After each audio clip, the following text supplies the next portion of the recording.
The Lonely Rocking Horse, written by Istvan Sanyi, illustrated by Chloe Neely. Once upon a time, there was a little town. In this town, there were houses with garages where people kept their own things that they got bored of.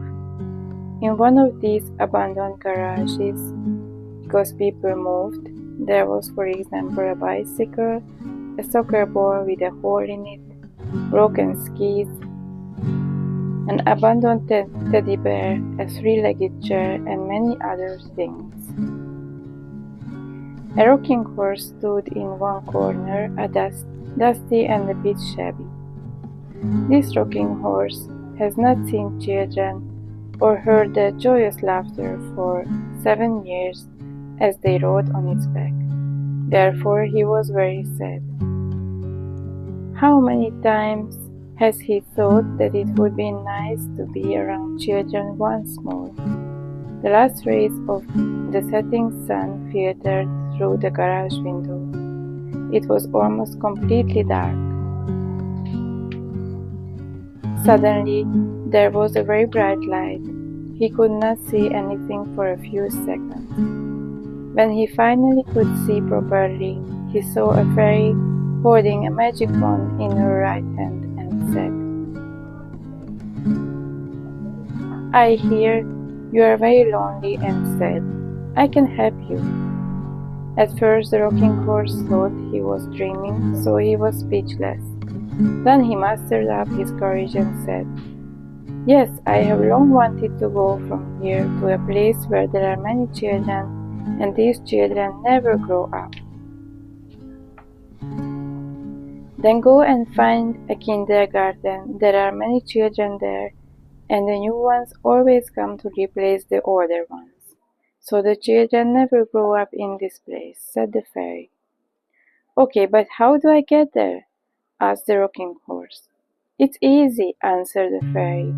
"I wave my magic wand, and you will be able to walk, and your fur will be shiny too. But when you get there, you will turn back into a simple rocking horse."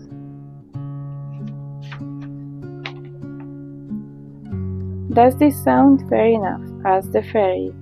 "It will be good for sure," exclaimed the increasingly excited rocking horse. Then the fairy waved her wand and disappeared, and the rocking horse turned into a beautiful brown-haired horse, and he happily set off to the place called kindergarten.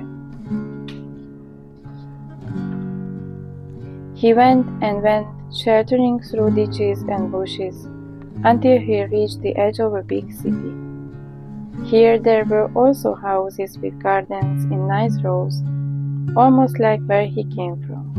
Suddenly he heard a children's noise from a distance. When he got closer, he saw a sign above the entrance. In big letters it said "Kindergarten."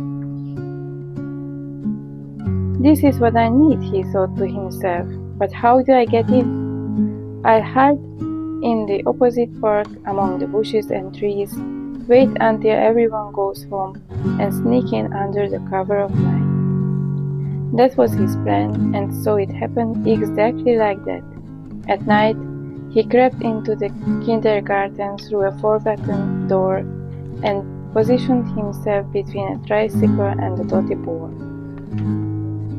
In the morning, he turned back into a rocking horse, but he didn't mind. When the children saw the rocking horse, one after the other, they happily sat on its back from morning to night. And the rocking horse smiled to himself because he knew he would never be lonely again.